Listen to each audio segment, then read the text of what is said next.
Shalom, selamat sore Bapak-Bapak, Ibu-Ibu, anak-anak kekasih Tuhan. Saya harap saat ini kita semua dalam keadaan baik-baik saja, sehat dan diberkati Tuhan, dan siap mengikuti ibadah pekan penginjilan dari rumah masing-masing. Hari ini adalah ibadah hari ke-6. Saya ajak kita semuanya untuk menyiapkan hati dan dengan sukacita kita masuki hadirat Tuhan. Saya undang Bapak Ibu, anak-anak semuanya untuk berdiri. Kita masuk dalam panggilan beribadah dengan menyanyikan Kidung Jemaat nomor 353 ayat 1 dan 2. Sungguh lembut Tuhan Yesus memanggil. Sungguh lembut Tuhan Yesus memanggil aku dan kau. Lihatlah Dia prihatin menunggu aku dan kau. Hai mari datanglah, kau yang lelah, mari datanglah. Sungguh lembut Tuhan Yesus memanggil. Kau yang sesat, marilah. Janganlah ragu, Tuhanmu mengajak aku dan kau. Jangan enggan menerima kasih-Nya terhadap aku dan kau. Hai mari datanglah, kau yang lelah, mari datanglah. Sungguh lembut Tuhan Yesus memanggil. Kau yang sesat, marilah. Kita habiskan ibadah kita. Jadilah ibadah pekan penginjilan di hari ke-6 ini hanya dalam nama Bapa dan Anak dan Roh Kudus. Amin. Tuhan menyertai saudara sekalian. Jemaat dipersilakan duduk. Bapak, Ibu, anak-anak kekasih Tuhan, saat ini kita akan sama-sama dalam pemberitaan firman Tuhan. Sebelum membaca Alkitab, merenungkannya bersama-sama, mari kita berdoa. Allah Bapa di dalam kerajaan surga, Bapa yang kami panggil di dalam nama Tuhan Yesus. Sore hari ini Tuhan, kami mengucap syukur di hadapan hadirat-Mu yang kudus, oleh karena segala penyertaan Tuhan di dalam hidup kami sepanjang hari ini maupun hari-hari yang telah lewat. Terima kasih Tuhan, di hari yang ke-6 dalam pekan penginjilan ini, Engkau perkenankan kami, jemaat kelompok 3, untuk membuat ibadah yang hari yang ke-6 ini. Terima kasih karena kami percaya Engkau ada bersama-sama dengan kami, hadir bersama-sama dengan kami, dan memperkenankan ibadah kami berbau harum di hadapan-Mu saat ini Tuhan. Dan biarlah kuasa Roh Kudus menyertai kami untuk membaca dan mendengarkan firman Tuhan bersama-sama Tuhan. Dan hamba-Mu yang Engkau percayakan menjadi saluran berkat saat ini, kiranya Engkau tutup bungkus dengan kuasa Roh Kudus-Mu, sembunyikan jauh di belakang kaki salib-Mu Tuhan, sehingga saat ini yang nampak bagi kami hanyalah kemuliaan Tuhan, dan saat ini kami semuanya siap mendengarkan firman Tuhan. Inilah doa kami, di dalam nama Tuhan Yesus kami berdoa. Amin. Jemaat yang dikasihi Tuhan, bagian firman Tuhan yang akan kita renungkan bersama-sama sore hari ini terambil dari kitab 2 Korintus pasal 8 ayat 1 sampai 15. 2 Korintus pasal 8 ayat 1 sampai 15. Firman Tuhan sore hari ini diberi judul Pelayanan Kasih.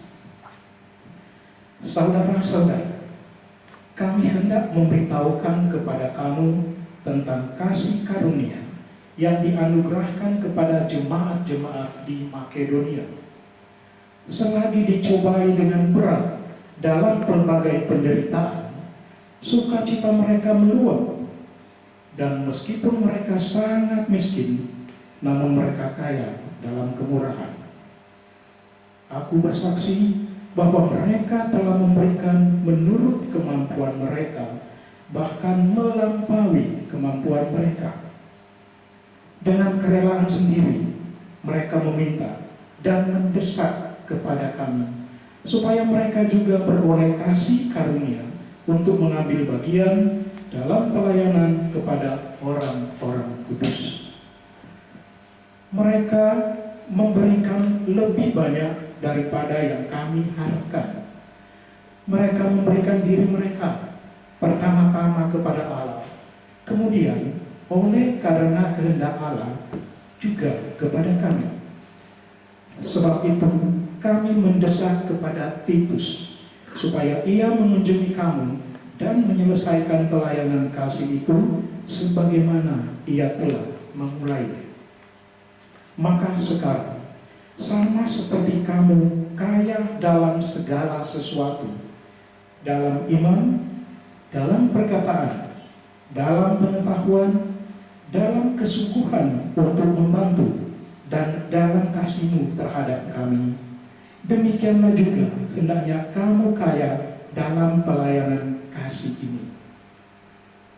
Aku mengatakan hal itu bukan sebagai perintah, melainkan dengan menunjukkan usaha orang-orang lain untuk membantu. Aku mau menguji keikhlasan kasih kamu.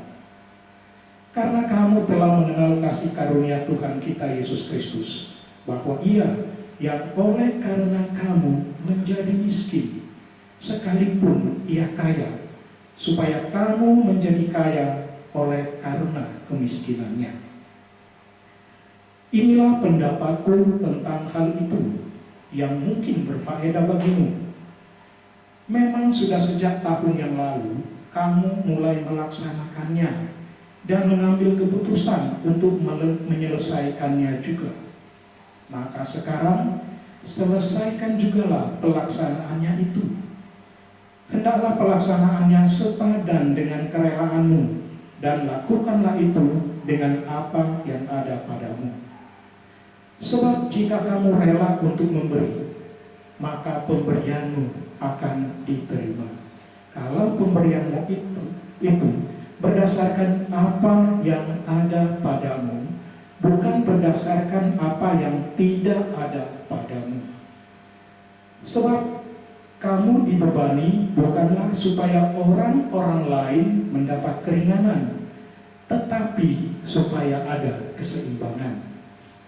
Maka hendaklah sekarang ini kelebihan kamu mencukupkan kekurangan mereka, agar kelebihan mereka kemudian mencukupkan kekurangan kamu, supaya ada keseimbangan. Seperti ada tertulis, orang yang mengumpulkan banyak tidak kelebihan, dan orang yang mengumpulkan sedikit tidak kekurangan. Itulah bagian Alkitab dari kitab 2 Korintus pasal 8 ayat 1 sampai 15. Bapak Ibu, anak-anak keluarga Kristen yang dikasihani Tuhan, yang dikasihi Tuhan. Sudah hampir sepekan ini kita melaksanakan pekan penginjilan GKST di rumah kita masing-masing. Oleh karena situasi, kita masih melaksanakannya secara online. Selama seminggu ini kita sudah banyak menerima pengajaran, menerima nasihat firman Tuhan. Dan hari ini, di hari yang ke-6 ini, kita juga akan mendapat pengajaran dari Rasul Paulus yang mengangkat jemaat di Makedonia sebagai contoh atau teladan hidup orang percaya. Makedonia itu adalah suatu daerah yang terletak di Yunani kalau sekarang, di Yunani bagian utara, dekat atau mungkin di sekitar Tesalonika dan kota-kota lainnya termasuk Filipi. Nah, Makedonia ini sendiri, kalau kita melihat sejarah di Alkitab, bahwa sesungguhnya kota ini dalam pelayanan Rasul Paulus telah dikunjunginya beberapa kali. Sebelum yang dicerita hari ini, beliau atau Rasul Paulus juga sudah pernah mengunjungi Makedonia sebelumnya. Di dalam ayat 2 dari pembacaan kita tadi, menggambarkan keadaan jemaat di Makedonia saat itu. Apa yang mereka alami? Mereka dicobai dengan berbagai penderitaan dan juga ancaman yang dirasakan karena iman mereka kepada Kristus. Ancaman itu datangnya dari berbagai pihak yang membuat mereka tidak bebas bergerak, tidak bebas bekerja, tidak bebas berusaha, bahkan untuk membangun ekonomi keluarga mereka pada saat itu. Nah, pihak-pihak yang melakukan ancaman tersebut adalah kelompok minoritas yang merupakan guru-guru palsu pada saat itu. Guru-guru palsu yang ternyata suka menyebarkan cerita-cerita hoax tentang pekerjaan Rasul Paulus dengan segala karyanya. Nah, keadaan seperti itu jelas sangat berpengaruh pada keadaan ekonomi orang-orang Makedonia pada saat itu. Itulah sebabnya di Alkitab dikatakan bahwa jemaat di Makedonia pada saat itu menjadi sangat miskin. Ya, nah, kenapa Rasul Paulus mengatakan itu sebagai cobaan? Karena sebagai orang percaya, panggilan imannya adalah pelayanan kasih atau memberi secara berkorban tanpa menuntut atau mengharapkan balasannya. Nah, dapat dikatakan bahwa perbuatan seperti itu adalah bukti kasih karunia Tuhan bekerja dalam diri setiap orang percaya, ya, orang-orang Makedonia pada saat itu. Dalam segala kekurangan mereka tetap memberi sesuai kemampuan mereka, bahkan Alkitab menulis melampaui kemampuan mereka. Ya, dalam setiap keluarga Kristen dan dalam setiap jemaat Tuhan, bukti memberi adalah salah satu bukti kasih karunia Tuhan atas orang-orang percaya. Nah, kondisi ini bagi kita tentunya adalah sesuatu yang sulit untuk dipraktekkan oleh orang-orang percaya di Makedonia pada saat itu.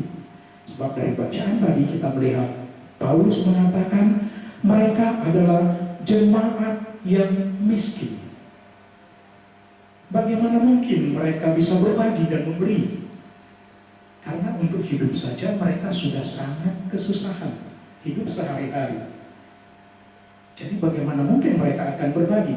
Tapi Alkitab mengatakan bahwa mereka berbagi menurut kemampuan mereka, bahkan melampaui kemampuan mereka.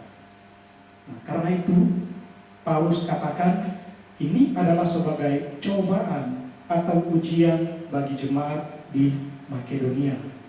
Apakah mereka siap memberi? Siap berkorban untuk melaksanakan pelayanan kasih, sementara mereka sendiri dalam kondisi yang sangat berkekurangan? Ini sulit diterima secara logika. Bapak Ibu, bayangkan ketika kita saat ini dalam kesusahan, Kita masih diharapkan untuk berbagi, untuk memberi. Kadang-kadang sulit, karena kita berpikir, untuk kebutuhan keluarga kita saja kita kurang. Bagaimana mungkin kita harus berbagi lagi? Nah, dapatkah orang-orang percaya di Makedonia melakukan panggilan imannya di tengah-tengah keterbatasan ekonomi mereka? Ternyata, menurut kesaksian Rasul Paulus, jemaat Makedonia tetap setia pada panggilan iman mereka. Mereka tidak berubah, bahkan makin bertumbuh. Mereka tahu bahwa hanya dengan memberi secara berkorban menjadi bukti dan bahkan menjadi kesaksian mereka bahwa kasih karunia Tuhan bekerja dalam diri mereka. Karena itu, dalam situasi atau keadaan mereka yang miskin, mereka tetap dapat menjadi berkat bagi orang lain ataupun bagi sesama. Mereka memberi menurut kemampuan dan bahkan melampaui kemampuan mereka. Mereka tidak khawatir sama sekali karena iman mereka bertumbuh dan mereka mengimani bahwa Tuhan menyediakan segala sesuatu bagi mereka. Dan bahkan kalau kita baca dalam ayat selanjutnya, ya di ayat 4, luar biasa semangat penginjilan mereka. Bukan hanya dinyatakan lewat pemberian dengan memberi berkat, tetapi juga mereka semangat di dalam penginjilan mereka, motivasi mereka, bahkan dukungan mereka terhadap para rasul, Paulus dan teman-temannya.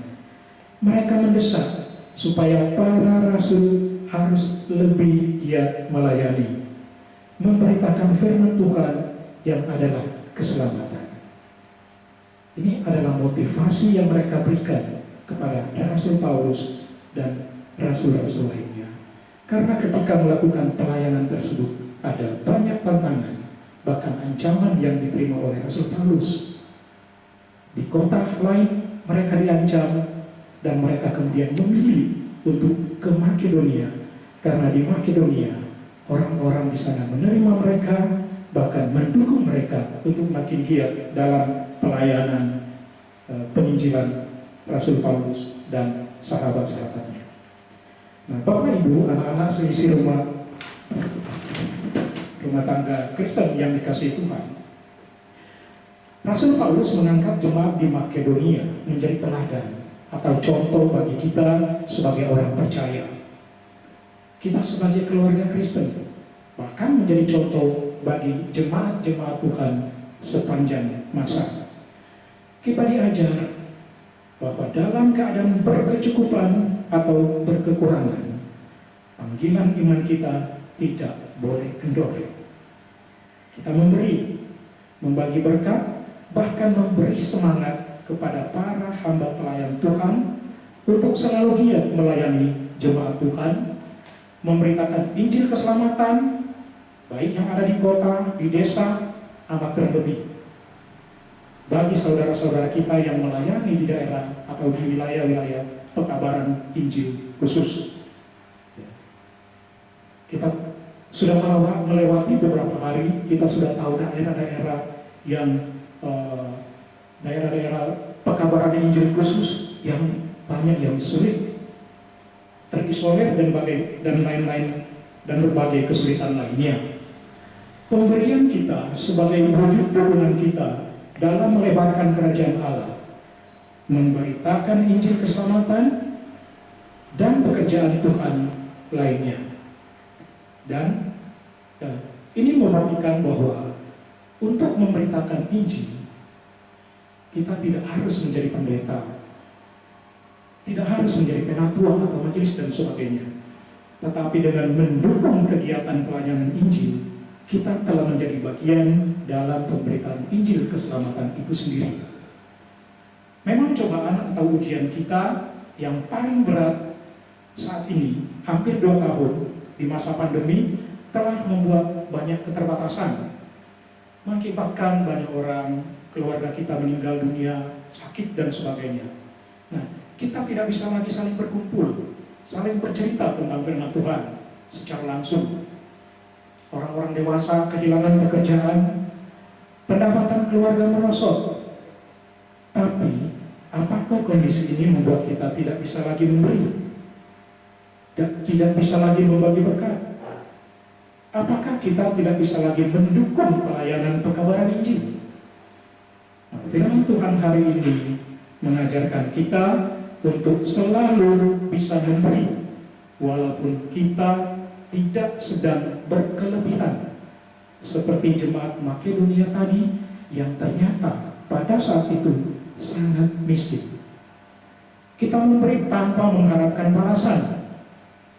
Ini adalah sikap orang Kristen.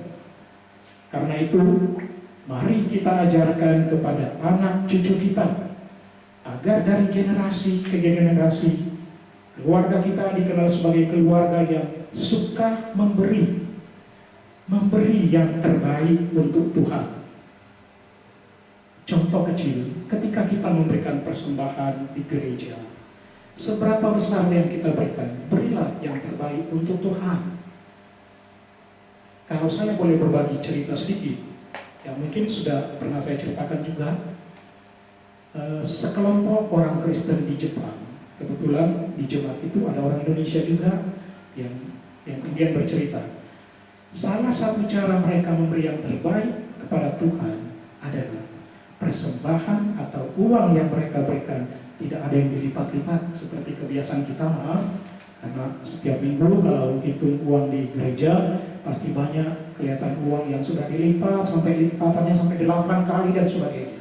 Ya, tapi ternyata jemaat Kristen yang di Jepang itu, yang sebagian besar penduduknya adalah tidak mengenal Tuhan, itu justru ketika mereka memberi selalu yang terbaik, bukan uang yang tua yang sudah dilipat-lipat, tetapi selalu memberikan yang terbaik, yang bagus, karena akan diberikan kepada Tuhan. Nah, kita juga perlu mencontoh hal-hal sederhana seperti itu, memberikan yang terbaik, karena Tuhan tidak melihat jumlah, tapi Tuhan akan melihat hati kita, motivasi kita memberikan persembahan ataupun memberikan berkat lainnya. Kita perlu berkorban, kita juga perlu mendukung agar para hamba pelayan Tuhan selalu giat melayani, memberitakan Injil keselamatan. Maka dengan demikian kita selalu akan diberkati oleh Tuhan. Amin.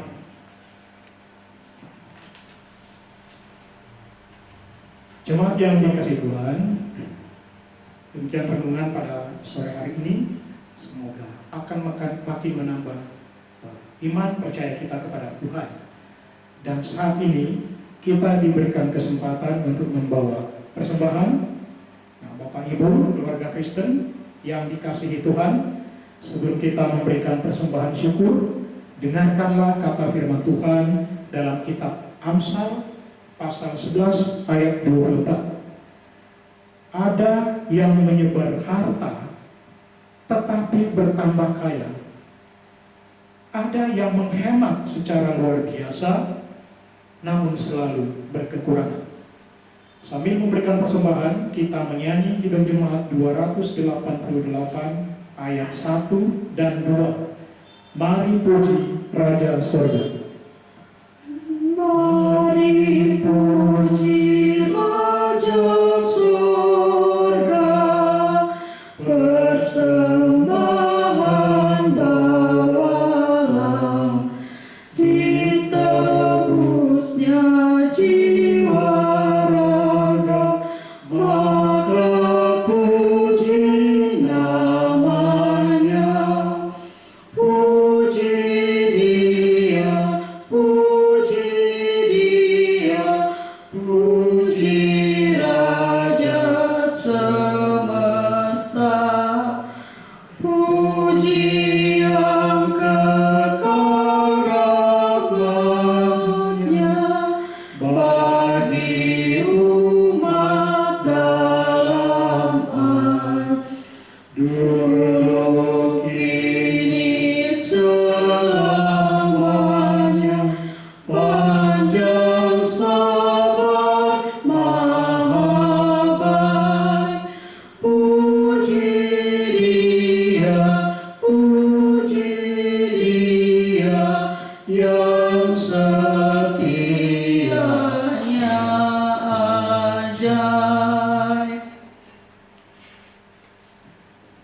Bapak Ibu, anak-anak kekasih Tuhan, kita masuk dalam doa syafaat. Dan untuk hari ke-6 ini, yang menjadi pokok doa utama kita adalah mendukung supaya klasis mitra lebih aktif memberi perhatian bagi klasis pekabaran Injil khusus sesuai dengan program keputusan bersama klasis PIK dan klasis mitra. Itulah pokok doa utama untuk hari ke-6 ini. Mari kita berdoa.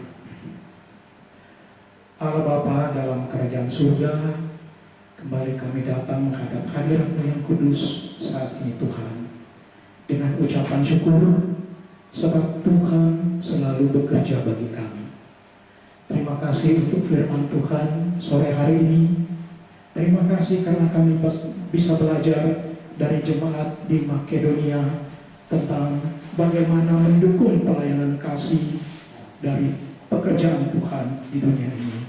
Terima kasih Tuhan untuk teladan yang telah kami dengarkan tadi, dan biarlah apa yang kami pelajari sore hari ini dari jemaat di Makedonia bisa kami terapkan di dalam kehidupan kami sehari-hari. Kami bisa memberikan yang terbaik untuk Tuhan. Kami mau berkorban, bahkan mendukung dan memotivasi pelayanan pendeta, pelayanan gembala, pelayanan pekabar Injil lainnya dimanapun mereka berada. Terima kasih Tuhan untuk firman Tuhan pada sore hari ini. Dan kami pun berdoa Tuhan untuk pekabaran Injil di daerah-daerah khusus. Kami telah mendengar selama beberapa hari ini tentang pekabaran Injil di daerah-daerah sulit, di suku-suku terasing, di pedalaman-pedalaman, di pelosok-pelosok Tuhan. Kami mohon Tuhan, biarlah pelayanan ini makin melebarkan kerajaan-Mu di dunia ini, dan klasis-klasis mitra ini bisa berperan makin aktif lagi untuk mendukung daerah-daerah pelayanan pekabaran Injil khusus ini Tuhan. Kami menyerahkan semua klasis mitra ini ke dalam tangan-Mu Tuhan. Kami percaya bahkan dalam situasi pandemi COVID saat ini Tuhan, ketika kami berada dalam situasi serba sulit, kami percaya Tuhan akan mencukupkan segala kebutuhan kami, akan mencukupkan kebutuhan klasis-klasis mitra, sehingga mereka pun makin aktif berperan di dalam daerah-daerah mitra mereka, di daerah pekabaran Injil khusus ini ya Tuhan. Terima kasih Tuhan, karena kami percaya Tuhan senantiasa mendengar akan setiap kebutuhan jemaat maupun pelayan-pelayan Tuhan di daerah pekabaran Injil khusus ini ya Tuhan. Bapa, kami pun sebagai keluarga saat ini berdoa ya Tuhan. Sebagai orang tua, kami berdoa kepada-Mu.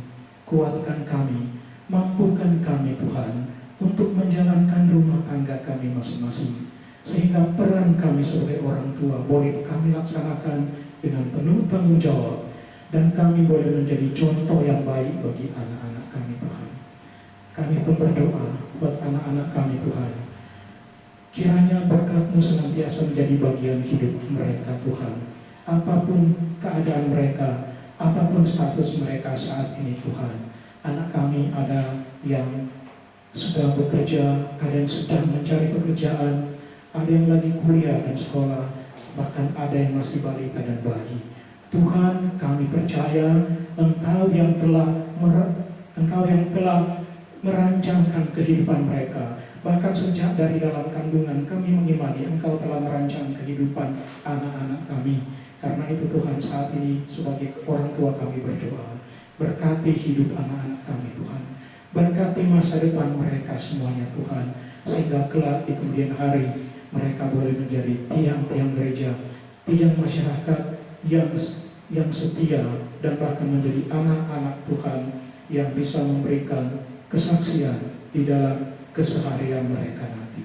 Karena itu segala kebutuhan kami sebagai keluarga, orang tua dan anak-anak, kebutuhan kami akan perekonomian, akan keuangan, akan pendidikan, akan kesehatan, akan komunikasi sesama, bahkan kebutuhan keseharian kami lainnya, kami serahkan ke dalam tangan-Mu, dan kami selalu mengundang Engkau untuk selalu menjadi kepala atas keluarga kami masing-masing. Bapa di dalam surga, kami berdoa untuk orang-orang tua di kelompok pelayanan 3 Tuhan, para lansia, bahkan yang sudah sangat lanjut usia Tuhan. Kami berdoa, kiranya Engkau menjadi teman setia bagi mereka. Ketika mereka sakit Tuhan, Engkau sembuhkan. Ketika mereka lemah, Engkau kuatkan. Ketika mereka dalam kesepian, Engkau hiburkan mereka Tuhan. Dan biarlah mereka semua, apapun yang mereka sedang alami saat ini, apapun kondisi mereka saat ini Tuhan, biarlah mereka boleh merasakan kehadiran Tuhan di dalam kehidupan mereka hari demi hari, sehingga mereka tetap merasa bahwa Tuhan bekerja bagi mereka, bahkan ketika mereka dalam masa tua.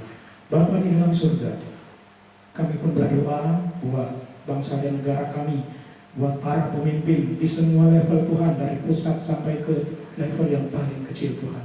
Engkau berkati negara kami, terutama dalam menghadapi situasi pandemi COVID saat ini Tuhan.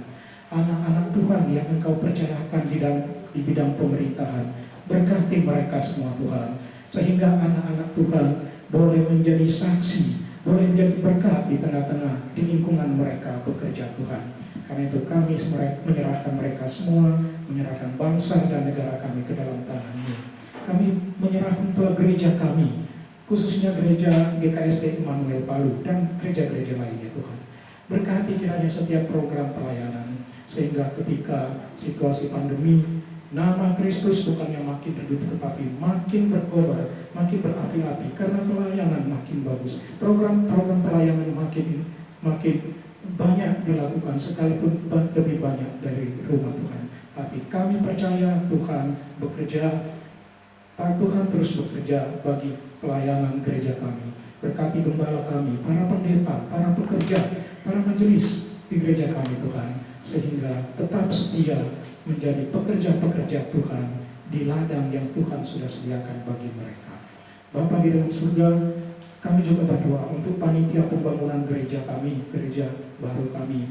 Gereja kami merencanakan pembangunan gedung gereja yang baru.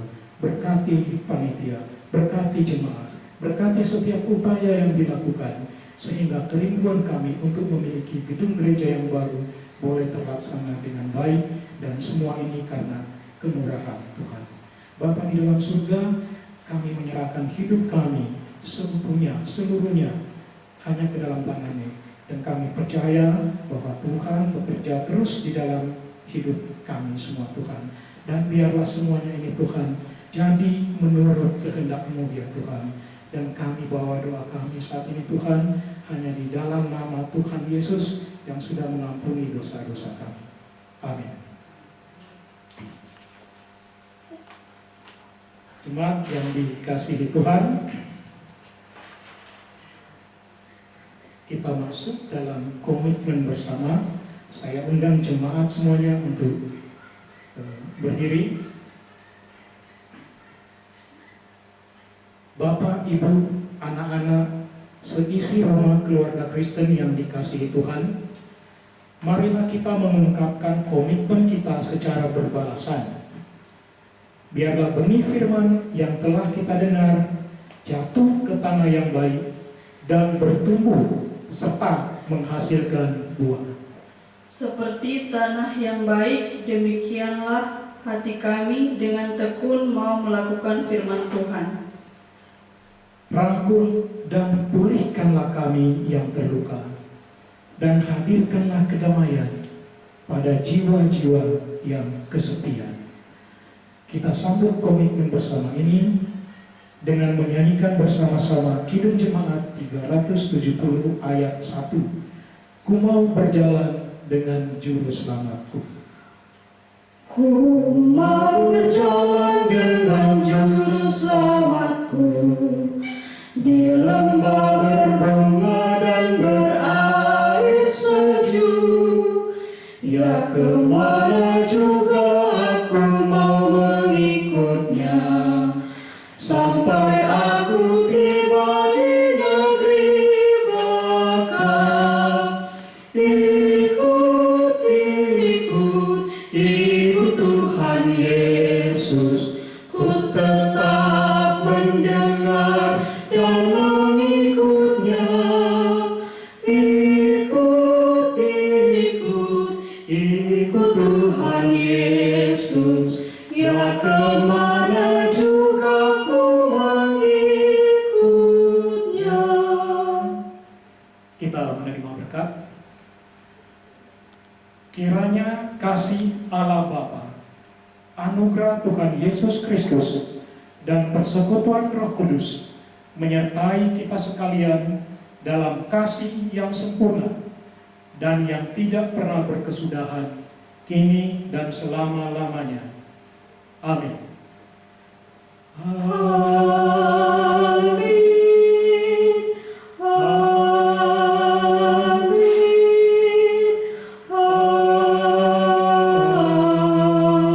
Amin. Jemaat dipersilakan duduk kembali. Bapak, Ibu, anak-anak, keluarga kekasih Tuhan, demikianlah ibadah pekan penginjilan hari ke-6 hari ini.